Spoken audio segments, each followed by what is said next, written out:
amigos, tudo bom? Eu tô aqui fazendo o caminho de volta para o Rio, vim para São Paulo de carro, precisava fazer algumas coisas e precisava do carro.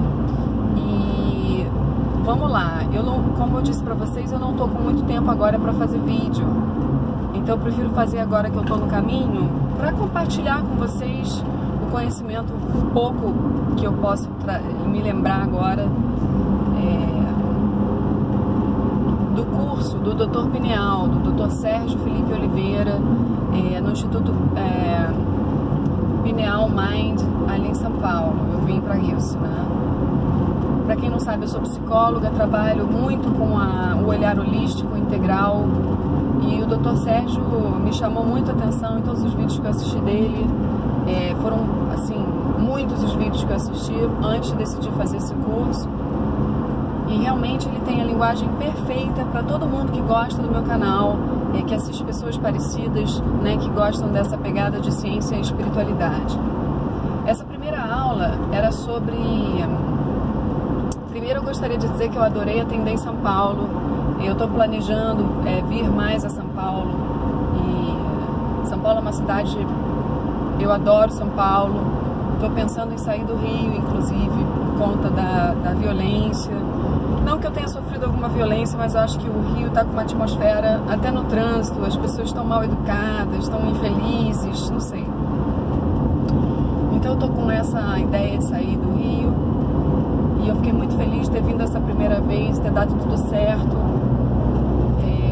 No dia 1º de fevereiro eu volto, vou fazer um grupo terapêutico que já está quase fechado, não tem mais vaga. Vou fazer alguns atendimentos individuais e aos pouquinhos eu vou indo. Vou continuar com todos os meus atendimentos à distância, está funcionando muito bem, eu acho que o futuro é esse, sabia? Claro que os atendimentos presenciais têm muito valor pela troca da energia pessoalmente, né? Mas os atendimentos à distância não deixam nada a desejar, é surpreendente mesmo.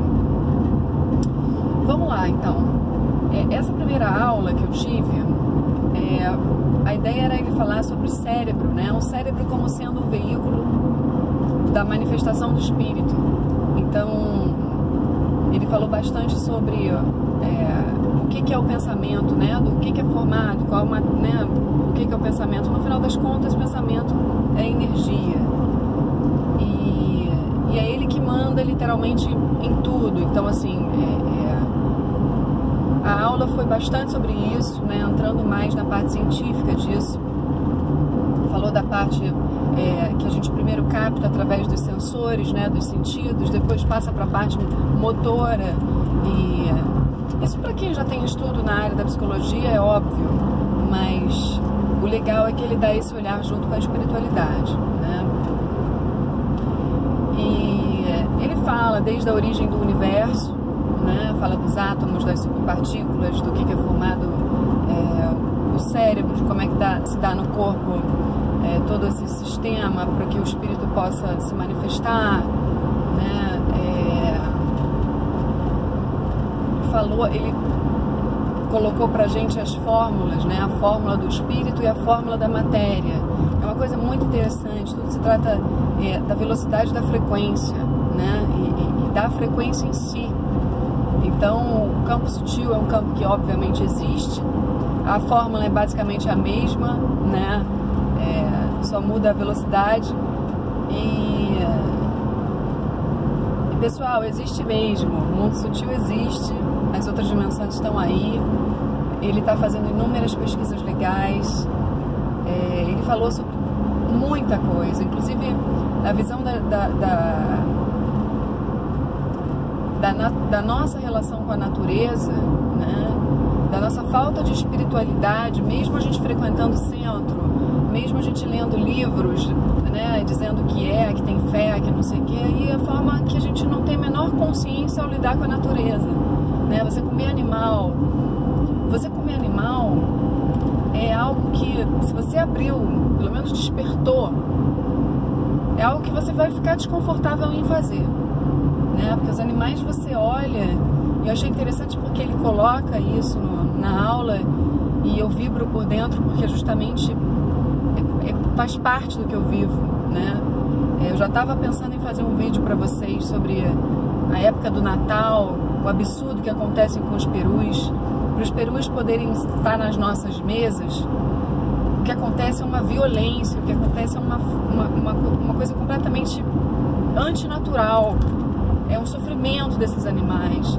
Eles vivem, supostamente, eles devem viver 15 anos e crescer naturalmente. E na época do Natal, bota aí, milhões de perus, eles são obrigados a se desenvolver em torno de 45 dias. Os perus ficam numa situação lamentável, não tem espaço, não conseguem nem se mexer, eles ficam estressados, eles se comem, eles ficam canibais. É uma coisa horrorosa, pra gente poder ter um peru na mesa e mal comer aquele peru, fica aquela abundância de peru, o peru sobra, vai assim. Então isso é o que acontece na época do Natal com os perus. Agora as galinhas, os bois, né? E legal que o Dr. Sérgio falou sobre para você comer um hambúrguer, o que você consome, o que você precisa de água, são 2 meses de água. Se você abre a torneira e deixa ela aberta durante 2 meses, é o que você usa para comer um hambúrguer. Por conta dos bois, né? Eles são criados, inclusive ele diz que isso está acabando com a natureza, né? Eles chegam a estar secando rios. Então são informações que não chegam até a gente, ninguém aprende isso. A gente tem uma verdadeira conspiração, né, em relação a isso. Eu só estou trazendo isso aqui, porque claro, ele comentou algumas coisas, né, desse tipo na aula e bate muito com o que eu já queria falar para vocês. Falou sobre Darwin, falou sobre o pai de Darwin, foi um cara que esteve dentro da abolição da escravatura. Então Darwin, ele veio até a Amazônia, né, para ver de perto essa questão, porque naquela época, não sei se era século 17 ou 18, agora eu não sei, gente, desculpa aí. Inclusive o Dr. Sérgio costurou com a história de Kardec. Kardec, o homem Kardec, a pessoa Kardec, vivia numa época em que as pessoas realmente acreditavam que você ser puro é ser branco, né? Que os negros não eram tão evoluídos quanto os brancos. Isso fazia parte do raciocínio da época, né?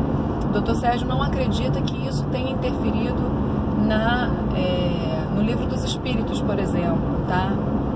Mas como todo médium acaba interferindo, né? Todo observador acaba interferindo no que está sendo estudado ou observado, então acredito eu que sim, que tenha interferido sim. Mas isso é uma outra história. E Darwin, ele queria provar que não, que tudo é uma mesma espécie e que é tudo igual e que é isso aí, só muda a cor da pele, mas de resto é tudo a mesma coisa. Então foi um cara assim extremamente especial e que trouxe muita luz pra gente e que se esforçou muito para isso, porque você imagina pegar um barquinho e ir até a Amazônia, porque na época não tinha sequer um bimotor. Me corrijam se eu estiver falando besteira, mas foi isso que eu entendi, tá? Falou sobre o próprio cérebro, né? O nosso cérebro, ele falou até da morte encefálica, falou da morte... Depois eu trago dados mais, eu anotei tudo isso, agora não vai vir. Eu sei a ideia, mas ia demorar muito para eu desenvolver aqui, então não vou desenvolver.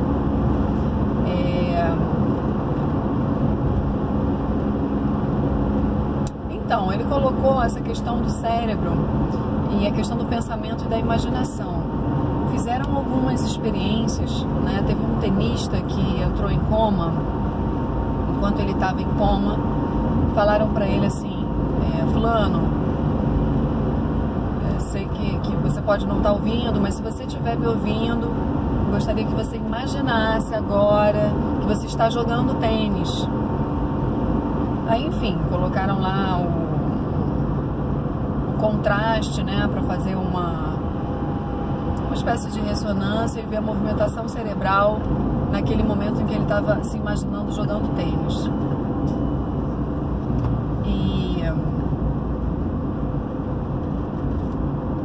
E aí colocaram um tenista mesmo para jogar.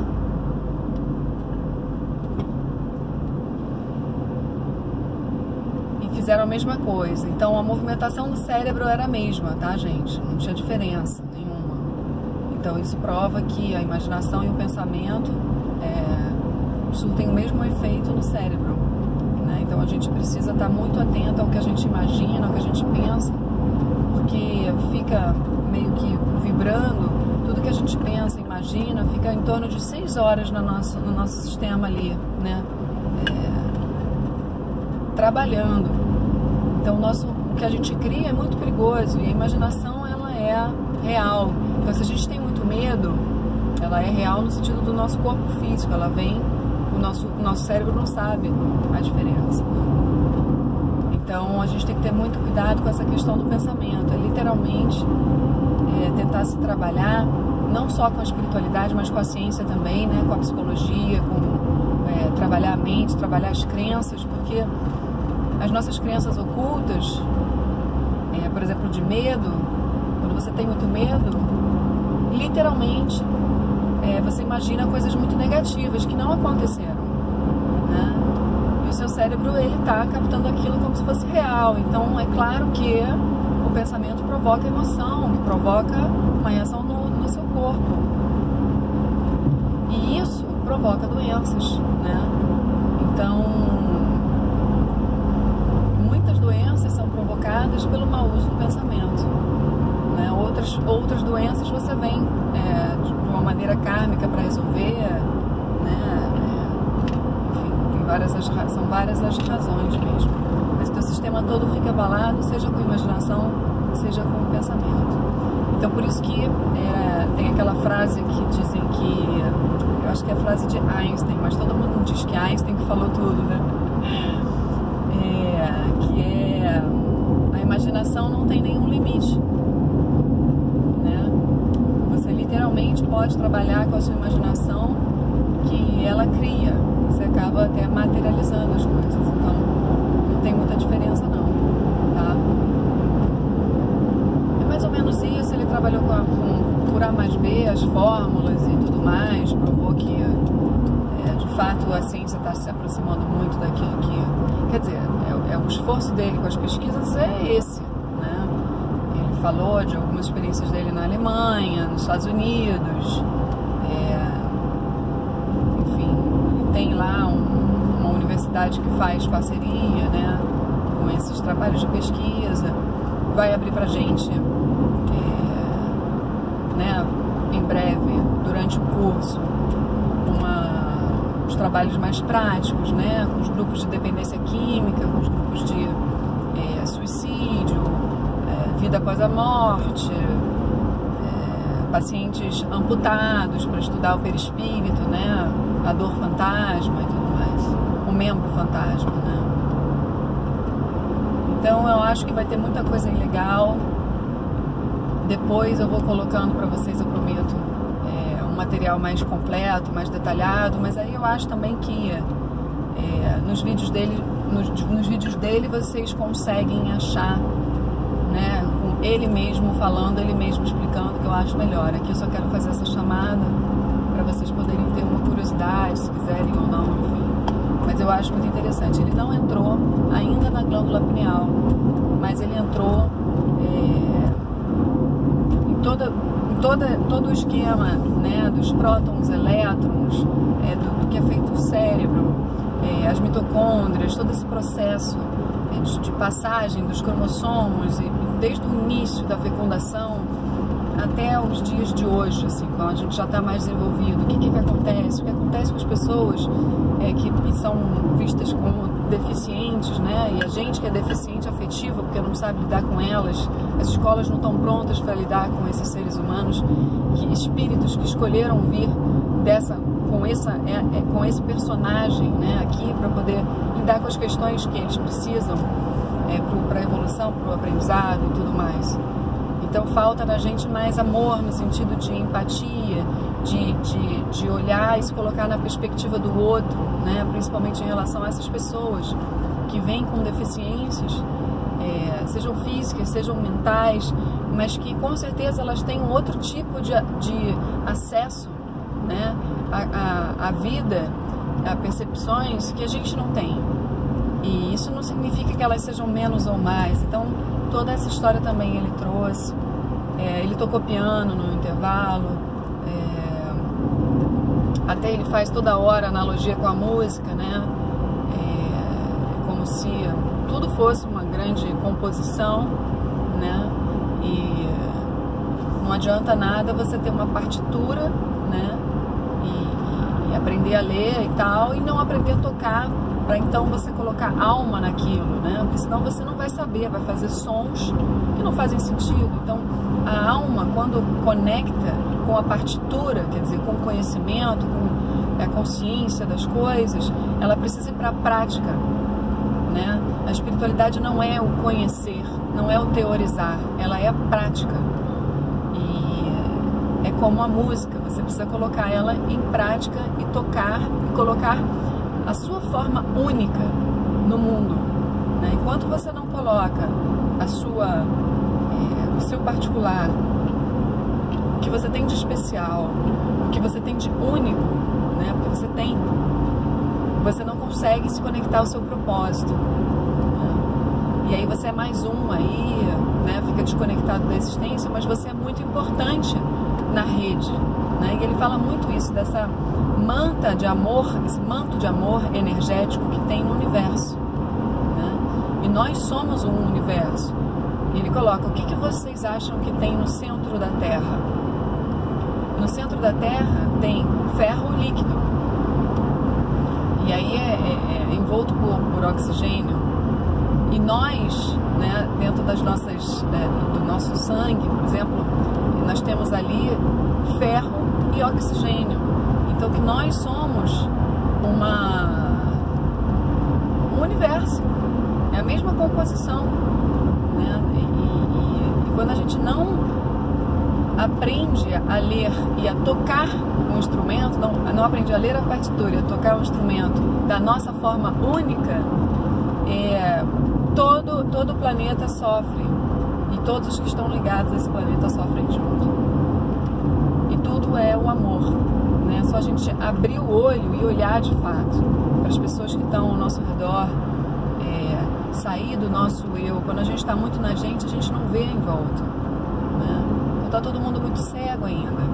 E jogando para os profissionais da saúde, os médicos, olhar mais o interior das pessoas, né? Não só ficarem procurando diagnóstico, medicação, olhar de fato a unicidade. Cada um traz uma potência. Quando as pessoas estão desconectadas disso, elas sofrem. E elas abrem quadros clínicos graves, né? Mas o ideal é que todos os profissionais de saúde estejam aptos a olhar além do sintoma, né? E assim é para o psicólogo, para todo mundo, né? Assim como os terapeutas holísticos, puramente, que nunca fizeram um curso dentro da ciência, deveriam também, né? Porque uma coisa não é solta da outra, entende? Uma coisa está super ligada à outra. Tá bom, meus amigos? Era isso que eu tinha para dizer por enquanto. Beijo!